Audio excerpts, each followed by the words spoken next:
وہ ماہ اپریل کی کوئی تاریخ تھی۔ موسم سہانا اور دن خوشگوار تھا۔ میں معمول کے مطابق اپنے آفس میں بیٹھا ہوا تھا کہ ایک شخص مجھ سے ملنے کے لیے آیا۔ اپنی باری پر وہ میرے چیمبر میں داخل ہوا تو میں نے پیشہ ورانہ مسکراہٹ سے اس کا استقبال کیا۔ اس نے مجھے سلام کیا، میں نے اس کے سلام کا جواب دیا اور وہ میرے با اخلاق اشارے پر ایک کرسی کھینچ کر بیٹھ گیا۔ میں نے سوالیہ نظروں سے اسے دیکھتے ہوئے کہا، جی فرمائیے، میں آپ کی کیا خدمت کر سکتا ہوں؟ اس نے فوری طور پر کوئی جواب نہیں دیا اور متذبذب نظروں سے مجھے دیکھنے لگا۔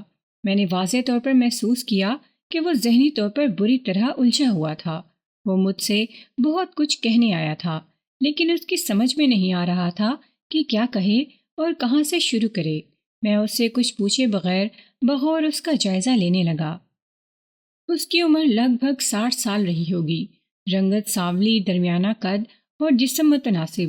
اس کے سر کے بال سامنے سے اڑ چکے تھے اور جو باقی بچے تھے وہ گرے وائٹ ہو چکے تھے۔ اس کی آنکھوں سے ذہانت اور شرافت ٹپکتی تھی۔ میرا نام کریم ہے، کریم بھائی۔ مجھے مسلسل اپنی طرف گھورتے ہوئے دیکھ کر اس نے تعارف کروانے والے انداز میں کہا۔ میری سمجھ میں نہیں آ رہا کہ میں اپنا پرابلم کس طرح آپ کے سامنے بیان کروں، کس طرح کے بارے میں سوچنا چھوڑ دیں۔ میں نے تسلی آمیز لہجے میں کہا، اور بے دھڑک شروع ہو جائیں، باقی کام اب مجھ پر چھوڑ دیں۔ ان کے چہرے پر قدرے اطمینان نظر آنے لگا۔ ٹھہرے ہوئے انداز میں بولے، وکیل صاحب، آپ کے پاس تو رنگ رنگ کے کلائنٹ آتے ہوں گے، اس لیے مختلف اور منفرد قسم کے تجربات بھی ہوتے ہوں گے، چنانچہ مجھے امید ہے میں آپ کے لیے کسی الجھن کا باعث نہیں بنوں گا۔ جی بالکل ٹھیک کہہ رہے ہیں آپ، میں نے سنجیدہ لہجے میں کہا، میرے پیشے میں یہ تو ہوتا ہے۔ بہرحال آپ کسی طرح کی فکر نہ کریں اور اپنا مسئلہ بیان کر دیں۔ کریم بھائی نامی وہ شخص پڑھا لکھا اور مہذب تھا۔ اسے پسندیدہ شخصیات میں شمار کیا جا سکتا تھا۔ میرے تحریک دلانے پر اس نے بولنا شروع کیا، میرا مسئلہ دوسرے لوگوں کے مسائل سے بہت مختلف ہے۔ ٹھیک ہے، میں رف پیڈ اور پین سنبھالتے ہوئے پوری طرح اس کی طرف متوجہ ہو گیا۔ اگر کسی شخص کے ساتھ کوئی ناخوشگوار اور غیر قانونی واقعہ پیش آ جائے تو وہ ظلم یا زیادتی کی شکایت لے کر اپنے علاقے کے تھانے پہنچ جاتا ہے۔ وہ گہری سنجیدگی سے بتانے لگا، اور اگر کوئی شخص کسی ناکردہ جرم میں پھنس کر پولیس کے ہتھے چڑھ جائے تو اسے پولیس اور دیگر عدالتی بکھیڑوں سے جان چھڑانے کے لیے کسی تجربہ کار اور قابل وکیل کی خدمات درکار ہوتی ہیں۔ میں غلط تو نہیں کہہ رہا ہوں نا؟ نہیں، میں نے نفی میں گردن ہلائی۔ آپ ایک حقیقت بیان کر رہے ہیں، اس میں دروغ گوئی کا کوئی عنصر نظر نہیں آتا۔ لیکن میں نے لمحاتی توقف کے بعد اضافہ کرتے ہوئے کہا، لیکن کریم بھائی، مجھے لگتا ہے آپ کے ساتھ ان دونوں میں سے کوئی بھی صورت نہیں ہے نا؟ وہ اضطراری لہجے میں بولا۔ ہاشمی صاحب کا اندازہ بالکل درست ہے۔ آپ ایک تجربہ کار اور دور اندیش وکیل ہیں۔ مجھے امید ہے آپ میرا مسئلہ ضرور حل کر دیں گے۔ میں بالکل ٹھیک جگہ پر آ گیا ہوں۔ یہ ہاشمی صاحب کون ذات شریف ہیں؟ میں نے چونک کر اس کی طرف دیکھا۔ ہاشمی صاحب میرے ایک ہمدرد اور مخلص دوست ہیں، اس نے جواب دیا۔ ادھر ایم اے جناح روڈ پر ان کی گھڑیوں کی ایک بہت بڑی دکان ہے، ہاشمی واچز۔ وہ لمحے بھر کے لیے متوقف ہوا، ایک گہری سانس خارج کی اور اپنی بات کو مکمل کرتے ہوئے بولا، کچھ عرصے پہلے ہاشمی صاحب کی کسی عزیز نے آپ کی مدد سے ایک کیس جیتا تھا۔ ہاشمی صاحب نے مجھ سے کہا تھا کہ میں اپنے مسئلے کے لیے آپ سے مشورہ کروں، لہٰذا میں آپ کے پاس آ گیا ہوں۔ یہ ہاشمی صاحب کی مہربانی ہے کہ انہوں نے مجھے یاد رکھا۔ تو میں آپ کو یہ بتا رہا تھا کہ بلکہ یہ تو آپ ہی نے گیس کر لیا ہے کہ میرا مسئلہ دیگر موکلین و موکلات سے مختلف نوعیت کا ہے۔ وہ اپنی بات کو آگے بڑھاتے ہوئے بولا، دراصل میں ایک جذباتی اور معاشرتی سچویشن میں پھنس گیا ہوں، لہٰذا مجھے آپ کی قیمتی مشورے کی ضرورت ہے، ایک مؤثر اور تیر بہ ہدف قانونی مشورے کی ضرورت۔ میں یہاں قانونی مشورے دینے کے لیے ہی بیٹھا ہوں کریم بھائی، میں نے بڑی رسان سے کہا۔ آپ اپنی پرابلم بیان کریں اور اس سے پہلے یہ بتائیں کہ آپ کی شعبہ زندگی سے تعلق رکھتے ہیں۔ میرا مطلب ہے کہ آپ کا ذریعہ معاش، کاروبار وغیرہ کیا ہے؟ میں ایک چھوٹا سا کاروبار کرتا ہوں، وہ ٹھوس انداز میں بولا۔ پلازا کے علاقے میں میری 3 شاپس ہیں، 2 آٹو اسپیئر پارٹس کی اور 1 ٹائروں کی۔ یہی میرا شغل ہے اور یہی میرا ذریعہ روزگار۔ میں گلشن اقبال کے ایک صاف ستھرے اور پوش بلاک میں رہتا ہوں۔ میرا گھر 2 منزلہ ہے جو 200 گز کے پلاٹ پر بنا ہوا ہے۔ وہ لمحے بھر کے لیے تھما، ایک افسردہ سی سانس خارج کی اور بات کے تسلسل کو جاری رکھتے ہوئے بولا، لیکن میں اپنا جو مسئلہ آپ کے پاس لے کر آیا ہوں، اس کو حل کرنے کے لیے آپ کو عدالتوں کے چکر نہیں کاٹنا پڑیں گے، بلکہ کسی بھی طرح کوئی بھی ترکیب یا حکمت لڑا کر اسے عدالت سے ہی باہر ہی حل کرنا ہوگا۔ اس سلسلے میں میرا ذہن تو بالکل کام نہیں کر رہا، اسی لیے آپ کے پاس آیا ہوں۔ جتنا بھی خرچہ ہو میں دینے کو تیار ہوں، بس میرا مقصد حاصل ہو جانا چاہیے۔ میں نے اس کے خاموش ہونے پر کہا، کریم بھائی، میری ہمیشہ سے یہ کوشش رہی ہے کہ جو کیس مصالحت اور افہام و تفہیم سے حل ہو سکتا ہے اس کے لیے عدالت تک جانے سے گریز کیا جائے۔ اس طرح دونوں پارٹیوں کا وقت اور پیسہ برباد ہونے سے محفوظ رہتا ہے۔ یقین کریں میں نے درجنوں کیس اسی آفس میں بیٹھے بیٹھے نپٹائے ہیں۔ اللہ آپ کا بھلا کرے، وہ دعائیا انداز میں بولا۔ وکیل صاحب، آپ میری بیوی کی مشکل کو آسان کر دیں تو یہ آپ کا مجھ پر بہت بڑا احسان ہوگا۔ آپ کی بیوی کی مشکل؟ میں نے الجھن زدہ نظر سے کریم بھائی کی طرف دیکھا۔ وکیل صاحب، نورین کو کینسر ہے۔ اس کی آواز بھر آ گئی۔ نورین غالباً آپ کی بیوی کا نام ہے؟ میں نے تشویش بھرے لہجے میں پوچھا۔ جی، میں اسی کی بات کر رہا ہوں، وہ مردہ سے لہجے میں بولا۔ میں نے کہا، کریم بھائی، اگر آپ کی وائف کو کینسر ہے تو ایک وکیل اس سلسلے میں کیا کر سکتا ہے؟ آپ اسے کسی تجربہ کار آنکولوجسٹ کو کیوں نہیں دکھاتے؟ اس کا تو باقاعدہ علاج ہونا چاہیے۔ پچھلے چند سال سے نورین کا باقاعدہ ہی علاج ہو رہا ہے وکیل صاحب، وہ دکھی لہجے میں بولا۔ لیکن آپ تو جانتے ہیں کینسر کتنا خطرناک اور موذی مرض ہے۔ ہاں، میں اچھی طرح جانتا ہوں، میں نے گہری سنجیدگی سے کہا، لیکن بتائیں کہ میں اس سلسلے میں نورین کی کیا مدد کر سکتا ہوں؟ میں تو بے گناہ ملزموں کے لیے عدالت کے کمرے میں فائٹ کرتا ہوں۔ کوئی ڈاکٹر تو نہیں ہوں جو کینسر کے مریض کا علاج یا علاج کے حوالے سے کوئی عملی تعاون کر سکوں۔ اگر آپ فیصل کو بچا لیں تو نورین کی مشکل میں بڑی حد تک کمی واقع ہو جائے گی۔ اب وہ کہیں اور کی کوڑی لے آیا تھا۔ فیصل والے معاملے نے اس کی تکلیف میں کئی گنا اضافہ کر دیا ہے۔ میں جانتا ہوں اب وہ زیادہ دن تک نہیں جی سکے گی، مگر میری خواہش ہے کہ اس کی جتنی بھی سانسیں باقی بچی ہیں وہ آسانی اور آرام سے پوری ہو جائیں۔ اس کا دل ہر وقت فیصل میں اٹکا رہتا ہے۔ میں نے اپنے طور پر اندازہ لگایا کہ فیصل ان کا بیٹا تھا اور وہ کسی قانونی جھمیلے میں پھنس گیا تھا۔ کریم چونکہ اپنے گھریلو حالات اور بیوی کی لا علاج بیماری کے باعث بے حد پریشان تھا، اس لیے اس کے بیان میں ربط اور ضبط نہیں تھا۔ اس کی گفتگو منتشر خیالی کی عکاس تھی۔ میں نے اپنے اندازے کی تصدیق کے لیے اس سے پوچھا، کریم بھائی، فیصل آپ کا صاحبزادہ ہے نا؟ جی ہاں۔ آپ کا بیٹا کسی پولیس کیس میں پھنس گیا ہے؟ میں نے پوچھا۔ نہیں جی، اللہ نہ کرے، وہ کانوں کو ہاتھ لگاتے ہوئے بولا۔ پھر؟ میری حیرت میں کئی گنا اضافہ ہو گیا۔ آپ نے تھوڑی دیر پہلے کہا تھا کہ اگر میں فیصل کو بچا لوں تو نورین کی مشکل بڑی حد تک کم ہو جائے گی۔ مجھے فیصل کو کس مصیبت سے بچانا ہے؟ مصیبت؟ وہ خلا میں دیکھتے ہوئے بولا۔ آپ نے بالکل صحیح لفظ استعمال کیا ہے جناب۔ نینا کسی مصیبت سے کم نہیں، وہ بری طرح فیصل کے پیچھے پڑی ہوئی ہے، اپنے دونوں ہاتھ دھو کر، اور فیصل بھی اس کی ٹرانس میں ہے۔ ہمارا بیٹا ہم سے چھیننے کی پوری کوشش کی جا رہی ہے۔ آپ کا مشورہ ہے کوئی ترکیب، کوئی تدبیر اور کوئی عملی کوشش ہی اسے بچا سکتی ہے۔ اگر فیصل اس لڑکی کا خیال دل سے نکال دے یا وہ خوبصورت ڈائن اس کا پیچھا چھوڑ دے تو میری بیوی کی آخری سانسوں میں سہولت اور آسانی پیدا ہو سکتی ہے۔ میں خیال ہی خیال میں سر پکڑ کر رہ گیا۔ یہ کریم بھائی بڑا عجیب و غریب بندہ تھا۔ پتہ نہیں اس داستان در داستان میں اور کتنے کرداروں کی انٹری باقی تھی۔ یہ نینا کون ہے؟ میں پوچھے بنا نہ رہ سکا۔ نینا کا اصل نام نین تارا ہے، اس نے بتایا۔ یہ ایک آزاد خیال اور لوور فیملی سے تعلق رکھتی ہے اور فیصل کے آفس میں کام کرتی ہے، لیکن نینا محض ایک مہرہ ہے جناب۔ وہ پرمعنی نظروں سے مجھے گھورنے لگا۔ اوہ، میں نے بے ساختہ ایک بوجھل سانس خارج کی اور پوچھا، نینا کس کی بساط کا مہرہ ہے؟ اس بات میں کسی شک و شبے کی گنجائش تلاش کرنا ابد ثابت ہوتا کہ اب کوئی نیا کردار متعارف ہونے جا رہا تھا۔ اس نے میری توقع کے عین مطابق جواب دیا، اس شخص کا نام عبدالصمد ہے وکیل صاحب۔ وہ بنیادی طور پر میرا کاروباری حریف ہے، لیکن اس دوڑ میں وہ اس حد تک گر گیا ہے کہ اوچھے ہتھ کنڈوں پر اتر آیا ہے۔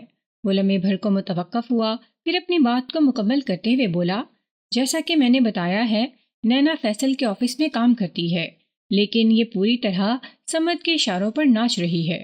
اس نے ایک سوچی سمجھی سازش کے تحت نینا کو فیصل کے پیچھے لگایا ہے، اور یہ بات فیصل کے سمجھ میں نہیں آ رہی۔ میں نے استفسار کیا، وہ تو نینا کے عشق میں سوچنے سمجھنے کی صلاحیت ہی کھو بیٹھا ہے جناب۔ وہ دل گرفتہ انداز میں بولا۔ میں نے اسے زمانے کی اونچ نیچ سمجھانے کی ہر کوشش کر کے دیکھ لی ہے، لیکن میرا حربہ ناکامیاب رہا ہے، جبھی تو مجبور ہو کر آپ کے پاس آیا ہوں۔ میں نے دلچسپی کا اظہار کرتے ہوئے کریم بھائی سے پوچھا، فیصل کس آفس میں کام کرتا ہے؟ وہ ایک پرائیویٹ مالیاتی ادارہ ہے جس کا آفس میکلوڈ روڈ پر واقع ہے۔ فیصل نے MBA کر رکھا ہے اور وہ وہاں ایک اچھی افسرانہ پوسٹ پر کام کرتا ہے، جبکہ نینا اسی آفس میں ایک معمولی پوسٹ پر فائز ہے، کریم بھائی نے جواب دیا۔ نینا کا نام اپنی زبان سے ادا کرتے ہوئے اس کے ہونٹوں پر کڑواہٹ سے بکھر گئی تھی۔ مثلاً کون سی پوسٹ؟ میں نے نینا کے حوالے سے سوال کیا۔ ریسیپشنسٹ، کلرک، ٹائپسٹ، کچھ بھی کہہ لیں، وہ طنزیہ لہجے میں بولا۔ میں گہری سوچ میں ڈوب گیا، پھر سنجیدہ لہجے میں پوچھا، کریم بھائی، آپ نے نینا کو تو دیکھ رکھا ہوگا؟ کئی مرتبہ جناب، فیصل کے آفس میں کام کرتے ہوئے تو اسے تھوڑا ہی عرصہ ہوا ہے۔ اس سے پہلے وہ عبدالصمد کے پاس تھی۔ وہ اس کے آفس میں اکاؤنٹنٹس وغیرہ دیکھتی تھی اور دیگر دفتری امور بھی۔ کیا وہ بہت خوبصورت لڑکی ہے؟ میں نے اس کی آنکھوں میں دیکھتے ہوئے پوچھا۔ وہ جزبز ہوتے ہوئے بولا، جی ہاں، وہ حسین و جمیل تو ہے۔ جب وہ ایک پرکشش و خوبصورت لڑکی ہے تو آپ کا بیٹا اس کے عشق میں مبتلا بھی ہے، تو ایک کام کیوں نہیں کرتے کریم بھائی؟ کون سا کام وکیل صاحب؟ وہ متعجب نظروں سے مجھے دیکھنے لگا۔ میں نے کہا، آپ ان دونوں کی شادی کرا دیں۔ یہ نہیں ہو سکتا، وہ حتمی انداز میں بولا، کسی بھی قیمت پر نہیں ہو سکتا۔ ان کی محبت اور چاہت تمام مسائل کو حل کر دے گی۔ وکیل صاحب، ایسی غضبناک باتیں نہ کریں جناب، وہ تشویشناک لہجے میں بولا۔ میری بیوی کی حالت بہت نازک ہے۔ یہ خبر سنتے ہی وہ جملہ ادھورا چھوڑ کر وہ معنی خیز انداز میں خاموش ہو گیا۔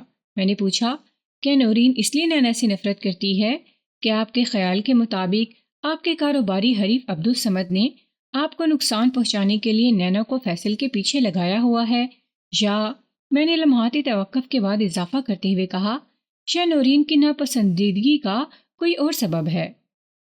وہ بات دراصل یہ ہے کہ فیصل کی منگنی ہو چکی ہے۔ نورین کی بیماری کی وجہ سے شادی میں تاخیر ہو رہی ہے۔ جب وہ منگنی شدہ ہے تو پھر نینا کی محبت میں کیوں گرفتار ہے؟ اس کا دماغ خراب ہو گیا ہے، وہ بے ساختہ بولا، اور یہ سب نینا ہی کا کیا دھرا ہے۔ فیصل کی ہم نے جہاں منگنی کی ہوئی ہے وہ بہت ہی عزت دار لوگ ہیں، اور وہ لڑکی خاص طور پر نورین کی اولین ترجیح اور پسند ہے۔ رخسانہ کی والدہ نورین کی بہت ہی گہری دوست ہے۔ آپ اس جذباتی تعلق کو اچھی طرح سمجھ سکتے ہیں۔ وہ بولتے بولتے رکا، ایک تھکی ہوئی سانس خارج کی، پھر پوری اسرار انداز میں بولا، ابھی تک تو رخسانہ اور اس کے والدین کو نینا والے معاملے کی خبر نہیں۔ سوچیں، اگر یہ آگ ادھر پہنچ گئی تو کیا ہوگا؟ ایسے معاملات زیادہ عرصے تک چھپے نہیں رہ سکتے۔ اس کے علاوہ نینا فیصل کو الٹی سیدھی پٹیاں بھی پڑھا رہی ہے۔ وہ اسے ہمارے خلاف کرنے کی پوری کوشش کر رہی ہے۔ وہ ہم پر بھی شک کرنے لگا ہے۔ وہ اچانک جملہ ادھورا چھوڑ کر خاموش ہوا تو میں نے پوچھ لیا، کس قسم کا شک؟ یہ شک کہ ہم اس کے سگے ماں باپ نہیں ہیں۔ کیا مطلب؟ میں نے حیرت سے اس کی طرف دیکھا۔ میں غلط نہیں کہہ رہا ہوں وکیل صاحب؟ مجھے یقین نہیں آ رہا، میں نے نفی میں گردن جھٹکتے ہوئے کہا۔ اگر نینا ایسی کوئی کوشش کر بھی رہی ہے تو فیصل کو کیا ہو گیا ہے؟ وہ آپ لوگوں کو اپنے سگے والدین کیوں نہیں سمجھ رہا؟ نینا کے پاس ایسی کون سی دلیلیں ہیں جو فیصل اس پر یقین کرنے کو تیار ہو گیا ہے؟ دراصل عبدالصمد ایسے طریقے سے یہ کھیل کھیل رہا ہے کہ حالات اس کی مرضی کے مطابق بنتے جا رہے ہیں۔ وہ وضاحت کرتے ہوئے بولا، سمد بہت ہی کائیں شخص ہے جناب۔ حقیقت یہی ہے، وہ سادہ سے لہجے میں بولا، اسی لیے میں حد سے زیادہ پریشان ہوں اور اس مسئلے کے حل کے لیے آپ کے پاس آیا ہوں۔ یعنی آپ تسلیم کرتے ہیں کہ فیصل آپ کا سگا بیٹا نہیں؟ میں نے قدرے درست انداز میں سوال کیا۔ آپ اس کے سوتیلے والدین ہیں؟ اس نے اس بات میں گردن ہلائی اور مجھے اپنی زندگی کے اس نازک اور حساس پہلو سے آشنا کرنے لگا۔ میں حیرت اور دلچسپی سے اس کی داستان سنتا چلا گیا۔ زیرو سے اپنے کیریئر کا آغاز کرنے والے کریم بھائی نے قدم قدم پر کامیابی حاصل کی اور ایک دن وہ تجربہ کار بزنس مین بن گیا۔ اس دوران جب وقت آیا تو اس نے پہلے اپنی بہن زبیدہ کی اور پھر اپنی شادی بھی کر ڈالی۔ وقت دھیرے دھیرے آگے بڑھتا گیا۔ کریم بھائی کی بیوی نورین اس سے بھرپور محبت کرتی تھی، وہ بھی اسے بہت چاہتا تھا۔ دونوں کسی مثالی جوڑے کے معنی زندگی گزار رہے تھے۔ گھر میں اور گھر کے باہر اللہ کا دیا سب کچھ موجود تھا۔ عزت، دولت، آرام و آسائش، کسی بھی شے کی کمی نہیں تھی۔ کمی تو صرف ایک چیز کی، اور یہ بہت بڑی محرومی تھی۔ ان کے آنگن میں کوئی پھول نہیں کھلا تھا۔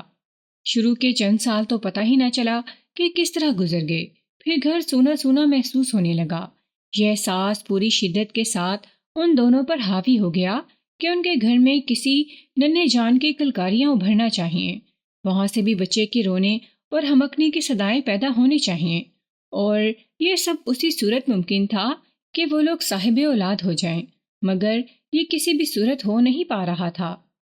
جب شادی کے 2 سال بعد بھی اولاد کی کوئی امید یا آثار دیکھنے کو نہ ملے تو انہوں نے حسب دستور ماہرین امراض نسواں اور ماہرین زچہ بچہ کے کلینکس کے چکر کاٹنا شروع کر دیے۔ گائنی کی سمجھ میں نہیں آتا تھا کہ وہ کس شے کا علاج کریں۔ دونوں کی میڈیکل رپورٹس اور دیگر پوشیدہ اور پیچیدہ معاملات 16 آنے درست اور صحت مند تھے۔ تجربہ کار اور سنجیدہ لیڈی ڈاکٹرز نے تو انہیں یہی مشورہ دیا کہ وہ دونوں ٹھیک ٹھاک ہیں، انہیں کسی علاج معالجے کی ضرورت نہیں، اللہ اللہ کریں جا کر۔ لیکن بعض خالصتاً کاروباری گائنیز نے انہیں مختلف قسم کے کورس بھی کروائے۔ ایک دن نورین نے کریم بھائی سے کہا، میں اب تک جو بھی کر رہی تھی وہ عورت کی فطرت اور وقت کی ضرورت کا تقاضا تھا۔ لوگوں کی سب سے زیادہ باتیں عورت ہی کو سننا پڑتی ہیں، اسے اٹھتے بیٹھتے خاموش سوالیہ نظروں کا سامنا کرنا پڑتا ہے۔ عمومی طور پر یہی خیال کیا جاتا ہے کہ شاید عورت بانجھ ہے، جبھی کوئی خوشخبری سننے کو نہیں مل رہی۔ مرد کی طرف بہت کم لوگوں کا دھیان جاتا ہے، لیکن ہم دونوں کی میڈیکل رپورٹس اس بات کی گواہ ہیں کہ نہ تو بیج کی کوالٹی میں کوئی فرق ہے اور نہ ہی زمین کی زرخیزی میں کوئی کلام۔ کریم بھائی نے مدبرانہ انداز میں کہا، اس لیے ہمیں لوگوں کی باتوں کی پرواہ نہیں کرنا چاہیے اور نہ ہی اللہ کی رحمت سے مایوسی کا ثبوت پیش کرنا چاہیے۔ اب میں مطمئن اور پرسکون ہوں کہ میں نے اپنے فرائض میں کسی کوتاہی یا سستی سے کام نہیں لیا۔ اللہ کا جب حکم ہوگا ہم صاحب اولاد ہو جائیں گے۔ اگر ان کی جگہ کوئی اور جوڑا ہوتا تو شاید اتنا متحد اور متفق نظر نہ آتا جتنا وہ دکھائی دیتے تھے۔ اولاد کی محرومی اپنی جگہ تھی، لیکن زندگی کی زنجیر کی یہ اہم کڑی غیر موجود ہونے کے باوجود بھی ان کے درمیان 1 مائکرو mm کا فاصلہ پیدا نہیں ہو سکا تھا۔ سچی محبت کے جذبے نے انہیں ایک دوسرے کے ساتھ بڑی مضبوطی سے مربوط اور منسلک کر رکھا تھا۔ کریم بھائی کی طرح زبیدہ کے ساتھ بھی اولاد سے محرومی والا معاملہ چل رہا تھا۔ شادی کے کئی سال بعد بھی وہ ماں نہیں بن سکی تھی، لیکن بھائی کی بنسبت بہن کی آزمائش نرم ثابت ہوئی اور 4-5 سال کی محرومی کے بعد اس کی گود ہری ہو گئی۔ اس نے ایک خوبصورت بیٹے کو جنم دیا، لیکن جب وہ بچہ سال بھر کا ہوا تو قدرت نے اس کے والدین کو چپکے سے اپنے پاس بلا لیا۔ زبیدہ اور اس کا شوہر ادریس ایک ٹریفک ایکسیڈنٹ کا شکار ہو کر اس دنیا سے اس دنیا میں منتقل ہو گئے۔ بچے کو جینا تھا، لہٰذا وہ خوش قسمتی سے اس خطرناک حادثے کے وقت اپنے ماں باپ کے ساتھ نہیں تھا۔ چنانچہ اس اتفاقی حادثے نے 1 سال کے ننھے منھے فیصل کو نورین کی گود میں پہنچا دیا۔ ایک دن کریم نے نورین سے کہا، ہم حتی الامکان کوشش کریں گے کہ خود کو اس کے حقیقی والدین ثابت کر سکیں، آگے اللہ کی جو مرضی۔ ایک کام کرتے ہیں کریم، نورین نے پرسوچ انداز میں کہا۔ کریم نے پوچھا، تمہارے ذہن میں اب کون سی بات آئی ہے؟ ہم ناظم آباد میں رہتے ہیں، وہ وضاحت کرتے ہوئے بولی، اور فیصل کے چند دہالی رشتہ دار ادھر بفر زون میں رہائش پذیر ہیں۔ اگرچہ انہوں نے فیصل کے حصول کے لیے کوئی چارہ جوئی کی ہے اور نہ ہی ایسی کوئی دلچسپی ظاہر کی ہے جس سے واضح ہوتا ہو کہ انہیں اس بچے سے کوئی مطلب ہے، لیکن مستقبل میں اگر کسی کو فیصل کا خیال آ گیا تو ہمارے لیے بڑی مشکل ہو جائے گی۔ میں کسی بھی قیمت پر اسے کھونا نہیں چاہتی، لہٰذا وہ تھوڑی دیر کے لیے تھمی پھر اپنی بات مکمل کرتے ہوئے بولی، ہمیں فوری طور پر اپنی رہائش تبدیل کر لینا چاہیے تاکہ کبھی کوئی ہم تک رسائی حاصل کرنے میں کامیاب نہ ہو سکے۔ کریم تھوڑی دیر کے لیے گہری سوچ میں ڈوب گیا، پھر تشویشناک لہجے میں بولا، میرا سارا کاروبار ادھر کراچی میں پھیلا ہوا ہے، فوری طور پر یہ سب کچھ چھوڑ چھاڑ کر کہیں شفٹ ہونا اتنا آسان نہیں ہوگا۔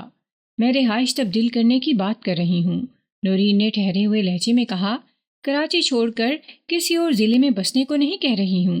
اوکے، وہ اطمینان بھرے انداز میں بولا، یہ کیا جا سکتا ہے۔ پھر ایک ماہ کے اندر ہی کریم بھائی نے رہائش کی تبدیلی کا بندوبست کر لیا۔ اس نے نہایت خاموشی کے ساتھ ناظم آباد کو خیر آباد کہا اور گلشن اقبال منتقل ہو گیا۔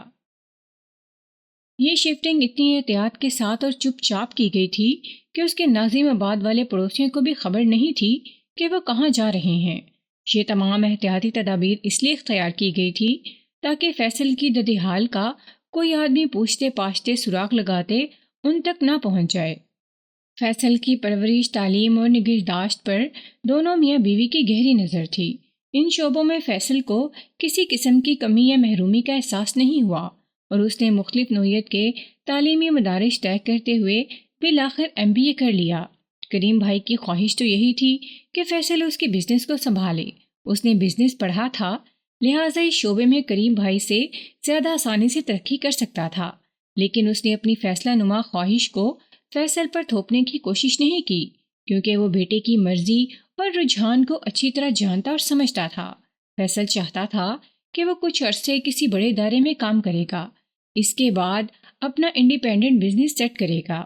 کریم بھائی کے پاس دولت کی کمی نہیں تھی اور وہ تنگ دل اور تنگ نظر بھی نہیں تھا، لہٰذا وہ فیصل سے تعاون کے لیے تیار تھا۔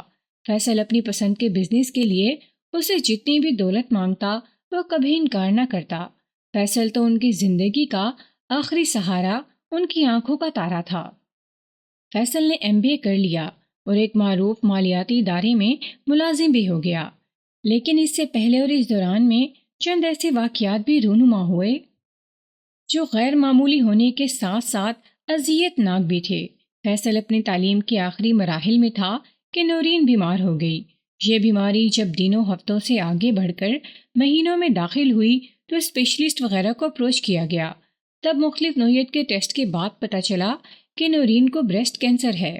اس زمانے میں سرطان کے بہت کم کیسز ریکارڈ پر آتے تھے، بلکہ یوں کہا جائے تو زیادہ مناسب ہوگا کہ پاکستان میں یہ مرض ابھی نیا متعارف ہوا تھا اور ظاہر ہے آج کل کی طرح علاج و معالجے کی سہولیات بھی میسر نہیں تھی۔ جہاں تک علاج کی اخراجات کا تعلق ہے تو زمانہ وہ ہو یا یہ، ہمیشہ یہ مہنگا ترین ہی رہا ہے۔ کریم بھائی کے پاس دولت کی کمی نہیں تھی، لہٰذا اس نے بیوی کے علاج کے لیے پیسہ بقول شخص سے پانی کی طرح بہانا شروع کر دیا۔ بے تحاشا دولت خرچ کرنے کے ساتھ ساتھ ذہن ان خدشات سے بھی بھرا ہوا تھا کہ یہ علاج ایک ڈھکوسلا ہے، دنیا کا کوئی ڈاکٹر کینسر کے مرض کو بھلا چنگا نہیں کر سکتا۔ اس مرض کی باقاعدہ تشخیص گویا مریض کی موت کا اعلان ہے، اور نورین کا یہ عالم تھا کہ مرض بڑھتا گیا جوں دوا کی۔ یہ مرض جیسے جیسے آگے بڑھا، علاج اتنا ہی سخت، تکلیف دہ اور مہنگا ہوتا چلا گیا۔ پھر وہی ہوا جو اس طرح کے کاموں یعنی اس طرح کے امراض میں ہوتا ہے۔ پہلے نورین کا ایک بریسٹ کٹا، پھر دوسرا، اور جسم کے دوسرے حصوں سے بال اڑ گئے اور جلد کی رنگت بھی افسوسناک ہو گئی۔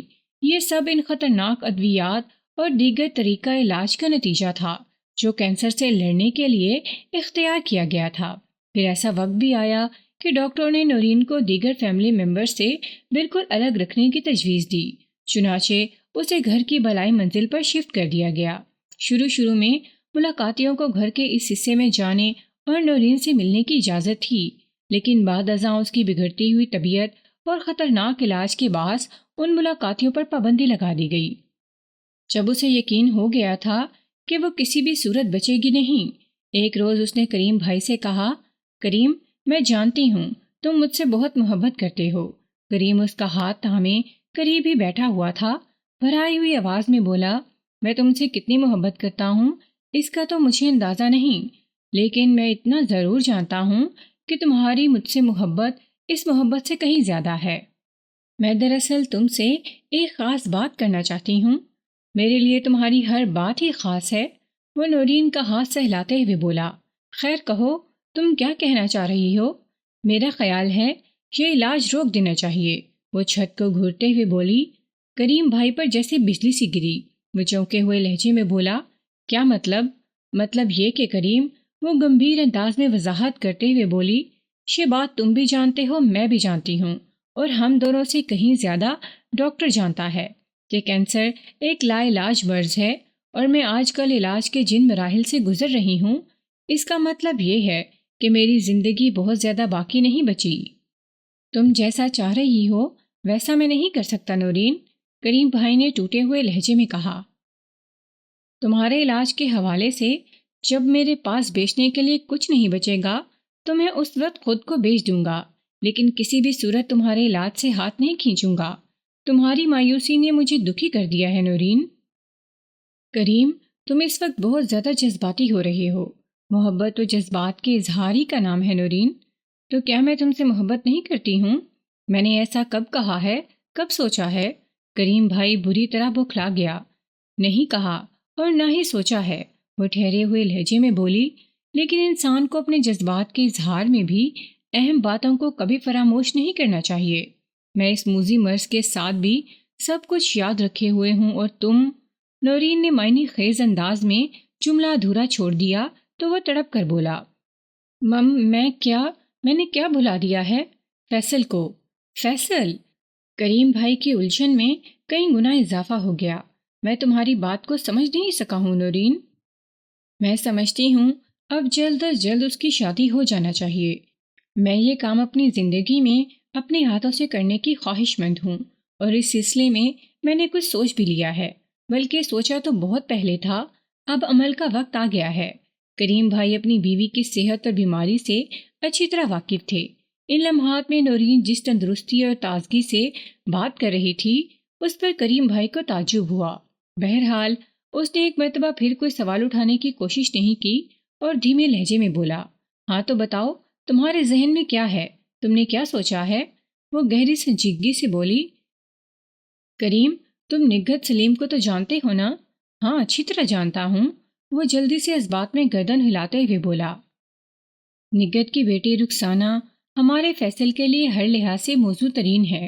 اس نے انگلش میں ماسٹرز کیا ہوا ہے، خوبصورت اور سلیقہ شعار ہے، خاندان بھی اعلیٰ اور معزز ہے۔ میں ان لوگوں کو برسوں سے جانتی ہوں۔ تم میری بات سمجھ رہے ہو نا؟ سمجھ رہا ہوں۔ کریم بھائی نے جلدی سے سر کو اس باتیں جنبش دی اور پوچھا، کیا خصوصاً اس رشتے کے حوالے سے تمہاری کبھی نگہت سلیم سے بات ہوئی ہے؟ میں اور نگہت تو اس رشتے کے لیے 101% راضی ہیں۔ سلیم صاحب نے بھی مخالفت نہیں کی۔ تم گرین سگنل دو تو میں بات کو آگے بڑھاؤں۔ کریم بھائی نے بیوی کی خواہش کو پورا کر دیا۔ جب کریم بھائی پریشان حال مجھ سے ملنے آیا تو فیصل کی منگنی کو لگ بھگ آدھا سال گزر چکا تھا۔ دونوں پارٹیوں کی تو کوشش یہی تھی کہ جلد از جلد یہ شادی انجام بخیر ہو جائے، لیکن اس دوران میں نورین کی طبیعت 2 مرتبہ ایسی بگڑی کہ یہ قدم اٹھانا ممکن نہ رہا، اور اب ایک نیا عذاب سامنے آیا تھا۔ نینا نے فیصل کی زندگی میں داخل ہو کر ایک تہلکہ سا مچا دیا تھا۔ اس کی کار فرمائی کی خبر ابھی تک رخسانہ اور اس کے گھر والوں کو نہیں ہوئی تھی، اور نہ ہی نورین کو بھی اس فتنے سے آگاہ کیا گیا تھا۔ کریم بھائی نے مجھے جو تفصیلات بتائی تھیں، ان کے مطابق ایک خطرناک طوفان سر اٹھا چکا تھا۔ اگر فیصل اس کے ہاتھ میں ہوتا تو کریم بھائی نین تارا عرف نینا اور اس کے پشتے پناہ عبدالصمد سے اچھی طرح نمٹ لیتا، بلکہ انہیں ایسا سبق سکھاتا کہ زندگی بھر یاد رکھتے۔ میں نے آج سے پہلے اس قسم کا کوئی کیس کبھی نہیں لیا تھا، لیکن کریم بھائی کے حالات اور موجودہ سچویشن نے میری دلچسپی کو کشش کر لیا تھا۔ مجھے یقین تھا عدالت کے باہر قانونی داؤ پیچ اور معاشرتی جوڑ توڑ کرنے میں مجھے مزہ آئے گا، اور میں کریم بھائی کا مسئلہ حل کر دوں گا۔ ایک سنسنی خیز ایڈونچر سمجھتے ہوئے میں نے اس وکری ٹائپ کے کیس کو لینے کا فیصلہ کر لیا تھا۔ بقول نورین، آگے اللہ کو جو منظور ہوا۔ کریم بھائی بڑی امید بھری نظروں سے مجھے دیکھ رہا تھا۔ میں نے ٹھہرے ہوئے لہجے میں اس سے سوال کیا، کریم بھائی، کیا یہ بات سلیم احمد اور اس کی بیوی نگہت سلیم کو معلوم ہے کہ فیصل آپ کا سگا بیٹا نہیں؟ نہیں، وہ لوگ یہ بات نہیں جانتے، وہ سنجیدگی سے بولا۔ اوہ، میں نے ایک گہری سانس خارج کی۔ وہ وضاحت کرتے ہوئے بولا، دراصل جب ہم ناظم آباد سے شفٹ ہو کر گلشن اقبال آ گئے تھے تو ہم نے آپس میں ایک عہد کیا تھا کہ فیصل کی حقیقت صرف ہم دونوں کے درمیان رہے گی۔ نگہت اور نورین کی دوستی بعد میں ہوئی تھی۔ جب ہم گلشن آباد میں آ کر آباد ہوئے تو نگہت ہمارے پڑوس میں رہتی تھی اور فیصل ابھی بہت چھوٹا تھا۔ ان لوگوں کو ہم نے یہی بتایا تھا کہ فیصل ہماری اکلوتی اولاد ہے۔ اسی طویل ہمسائیگی کے دوران ہی نورین اور نگہت کے درمیان دوستی مضبوط ہوئی تھی۔ یہ معاملہ بڑا پیچ دار ہو گیا ہے کریم بھائی، میں نے تشویش بھرے لہجے میں کہا، اور جہاں تک میں آپ کے مسئلے اور پریشانی کو سمجھ پایا ہوں، میرے خیال میں آپ نے فیصل کو بھی حقائق سے بے خبر رکھا ہوا ہے۔ آپ کا اندازہ بالکل درست ہے وکیل صاحب، وہ اس بات میں گردن ہلاتے ہوئے بولا۔ تبھی تو وہ نینا کے ورغلانے میں آسانی سے آ رہا ہے۔ وہ فیصل کو ہمارے خلاف بھڑکا رہی ہے، اور آپ کو اس بات کا بھی یقین ہے کہ نینا محض ایک مہرہ ہے۔ میں نے اس کی آنکھوں میں دیکھتے ہوئے کہا، نینا کی ڈوریاں کسی عبدالصمد نامی شخص کے ہاتھ میں ہیں جو اپنی مرضی سے اسے اشاروں پر نچا رہا ہے۔ بالکل یہی بات ہے، وہ نفرت آمیز لہجے میں بولا۔ سارا فساد اسی مردود کا پیدا کیا ہوا ہے۔ اس مردود کی آپ سے کیا دشمنی ہے؟ میں نے سپاٹ آواز میں کہا۔ کاروباری رقابت، وہ خفگی آمیز لہجے میں بولا۔ وہ شیطان میری ترقی سے جلتا ہے، لیکن اب تو وہ ترقی بھی برقرار نہیں رہی۔ نورین کی بیماری کے حوالے سے میں بڑی مشکل حالات سے گزرا ہوں وکیل صاحب، پیسہ تو خرچ ہو ہی رہا ہے، اس کے علاوہ جو ذہنی اذیت ہے وہ بیان سے باہر ہے، اور اب یہ فیصل والا نیا ایشو کھڑا ہو گیا ہے۔ حالانکہ میں نے کبھی سمت کے خلاف سوچا بھی نہیں، لیکن اس منحوس کو مجھ سے خدا واسطے کا بیر ہے، وہ مجھے ہر طرف سے تباہ و برباد کرنا چاہتا ہے۔ کریم بھائی، اس کے خاموش ہونے پر میں نے کہا، دو افراد میں کاروباری مسابقت یا بزنس جیلسی ہو سکتی ہے، میں یہ بھی مان لیتا ہوں کہ آپ کے دل میں عبدالصمد اور اس کے کاروبار کے حوالے سے کوئی منفی جذبہ نہیں، خون جلانے والے سارے معاملات سمد ہی کی طرف سے ہیں۔ لیکن میں سانس ہموار کرنے کے لیے متوقف ہوا، پھر اضافہ کرتے ہوئے پوچھا، لیکن یہ بات میری سمجھ میں نہیں آ رہی کہ عبدالصمد کو آپ کے خفیہ راز کی خبر کیسے ہو گئی؟ وہ یہ حقیقت کیسے جانتا ہے کہ فیصل آپ کی حقیقی اولاد نہیں؟ میں نے آپ کو بتایا ہے نا، وہ وضاحت کرتے ہوئے بولا۔ آٹو اسپیئر پارٹس مارکیٹ میں ایک ایسے آدمی سے میری ملاقات ہوئی تھی جو زبیدہ کے سسرال سے تعلق رکھتا ہے۔ وہ فیصل کے والد حقیقی ادریس کا دور پار کا رشتہ دار ہے۔ اس حوالے سے ظاہر ہے وہ فیصل کے گود لیے جانے والی حقیقت سے بھی واقف ہے، لیکن میں نے چونکہ کبھی اس سلسلے میں کوئی مشکوک حرکت نہیں کی تھی، لہٰذا میں مطمئن تھا۔ مگر اگر میں غلط نہیں سمجھ رہا، میں نے اس کا جملہ مکمل ہونے سے پہلے ہی کہہ دیا، آپ جس شخص کا ذکر کر رہے ہیں وہ عبدالصمد کے سوا کوئی دوسرا نہیں۔ جی بالکل، وہ اس بات میں گردن ہلاتے ہوئے بولا۔ میں نے ٹھہرے ہوئے لہجے میں کہا، کریم بھائی، میری نظر میں صورتحال کچھ اس طرح بنتی ہے، عبدالصمد کسی بھی وجہ سے آپ کا دشمن ہے، اور وہ آپ کی زندگی کی سب سے بڑی کمزوری سے بھی آگاہ ہے، یعنی وہ جانتا ہے کہ فیصل آپ کی سگی اولاد نہیں۔ نہ صرف اس خطرناک حقیقت سے آشنا ہے، بلکہ آپ کو نقصان پہنچانے کے لیے وہ ان دنوں آپ کی اسی کمزوری سے کھیل بھی رہا ہے، اور ضرورت پڑنے پر وہ یہ ثابت بھی کر سکتا ہے کہ آپ نے فیصل کو اڈاپٹ کیا ہوا ہے، کیونکہ وہ فیصل کے مرحوم باپ ہی کے خاندان کا ایک فرد ہے۔ میں غلط تو نہیں کہہ رہا نا؟ نہیں، آپ بالکل ٹھیک کہہ رہے ہیں، وہ پریشانی بھرے لہجے میں بولا۔ میں نے مزید کہا، اور آپ کی مشکل یہ ہے کہ آپ نے فیصل کو حقیقت سے بے خبر رکھا ہوا ہے۔ علاوہ ازیں فیصل کے منگیتر رخسانہ اور اس کے گھر والے بھی نہیں جانتے کہ آپ فیصل کے حقیقی والدین نہیں ہیں، اس لیے آپ چاروں طرف سے مصیبت میں گھر گئے ہیں اور چاہتے ہیں کہ میں جادو کی چھڑی گھما کر سب ٹھیک کر دوں۔ میں نے جادو کی چھڑی کے بارے میں تو نہیں سوچا، البتہ یہ امید ضرور ہے کہ اگر آپ اس معاملے میں کود پڑیں تو اس کا کوئی نہ کوئی حل نکل ہی آئے گا، وہ گہری سنجیدگی سے بولا۔ اس سلسلے میں جتنی بھی رقم خرچ ہو میں پیچھے نہیں ہٹوں گا۔ ایک فوری خیال کے تحت میں نے اس سے پوچھا، فیصل کے برتھ سرٹیفکیٹ اور تعلیمی اسناد وغیرہ اس کی ولدیت کے خانے میں کس کا نام لکھا ہوا ہے؟ میرا، کریم بھائی نے مضبوط لہجے میں کہا۔ برتھ سرٹیفکیٹ تو میں نے اپنی ضرورت اور مرضی کے عین مطابق ابتدا ہی میں کوشش کر کے ایسا بنوا لیا تھا کہ آئندہ زندگی میں کوئی مسئلہ کھڑا نہ ہو۔ لیکن مجھے کیا خبر تھی کہ زبیدہ کا کوئی سسرالی رشتہ دار یوں اچانک گڑے مردے اکھاڑنے پر تل جائے گا۔ میں نے سنجیدہ لہجے میں کہا، بہرحال اس وقت آپ کا مسئلہ اہم ہے اور یہ اسی وقت حل ہو سکتا ہے جب عبدالصمد کا عمل دخل نہ رہے، اور وہ بندہ بری طرح آپ کے پیچھے پڑا ہوا ہے۔ میں لمحے بھر کو متوقف ہوا تو وہ امید بھری نظروں سے مجھے دیکھنے لگا۔ میں نے بدستور سنجیدہ لہجے میں کہا، اگرچہ یہ معاملہ خاصا گنجلک اور پھنسا ہوا ہے، لیکن کچھ کرتا ہوں۔ آپ کا بہت بہت شکریہ۔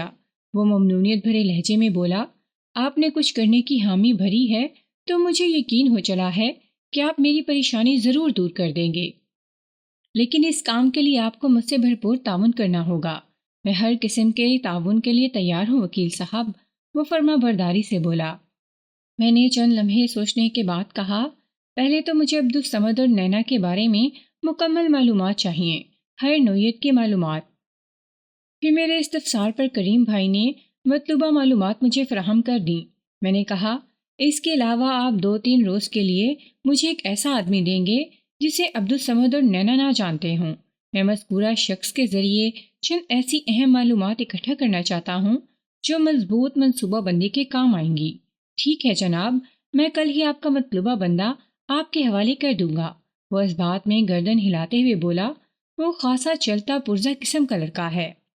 کریم بھائی، آپ ایک ہفتے بعد میرے پاس آ جائیں، جب تک میں کسی حتمی نتیجے پر پہنچ جاؤں گا اور آپ کو واضح طور پر بتا دوں گا کہ کس انداز میں پیش قدمی کر کے ہم یہ جنگ جیت سکتے ہیں۔ آئندہ روز وہ ایک 25-26 سالہ دراز قامت لڑکے کو لے کر میرے پاس آ گیا۔ اس دبلے پتلے اور لمبوترے چہرے والے لڑکے کا نام عامر تھا۔ کریم بھائی نے مجھے بتایا کہ عامر اس کے لیے قابل بھروسہ ہے۔ میں بے فکر ہو کر عامر سے کوئی بھی کام لے سکتا ہوں۔ عامر کو دیکھتے ہی مجھے اندازہ ہو گیا کہ وہ واقعی کام کا بندہ ہے۔ کریم بھائی ایک مرتبہ پھر میرے سامنے بیٹھا ہوا تھا۔ میں نے اسے ایک ہفتے کے بعد اپنے پاس بلا لیا تھا اور اس سلسلے میں اس نے دن اور وقت کی بھرپور پابندی کی تھی۔ رسمی الیک سلیک کے بعد میں نے اس سے پوچھا، جی کریم بھائی، فیصل کا کیا حال ہے؟ اس نے پچھلے 7 دنوں میں آپ کے لیے کوئی نئی پریشانی تو پیدا نہیں کی؟ ایک لمحے کے توقف سے اضافہ کرتے ہوئے میں نے کہا، سب سے پہلے آپ مجھے اپنی بیوی کی خیر خیریت سے آگاہ کریں۔ نورین کی کیفیت کم و بیش ویسی ہی ہے جیسی کہ میں نے پچھلی ملاقات میں آپ کو بتائی تھی، اور جہاں تک فیصل کا تعلق ہے تو میں نے آپ کی ہدایت پر عمل کیا ہے اور نتائج 100% ہیں۔ میں نے اس کے کسی معاملے میں ٹانگ نہیں اڑائی اور وہ آپ کی پیش گوئی کے مطابق نینا کے ساتھ مصروف ہے۔ ویری گڈ، میں نے اطمینان سے گردن ہلاتے ہوئے کہا۔ آئندہ بھی اگر آپ میری نصیحت پر اسی طرح عمل کرتے رہیں گے تو انشاءاللہ نتائج حوصلہ افزا ہی برآمد ہوں گے۔ جی ضرور ضرور، وہ اس بات میں سر ہلاتے ہوئے بولا، پھر پوچھنے لگا، پچھلے ایک ہفتے میں آپ کی طرف کیا پروگرس رہی ہے؟ آپ نے مجھے جو بندہ دیا تھا اس نے میری معلومات اور ضرورت کے مطابق معلومات مجھے فراہم کر دی ہیں، اور میں نے 2 دن پہلے عامر کو فارغ کر دیا ہے۔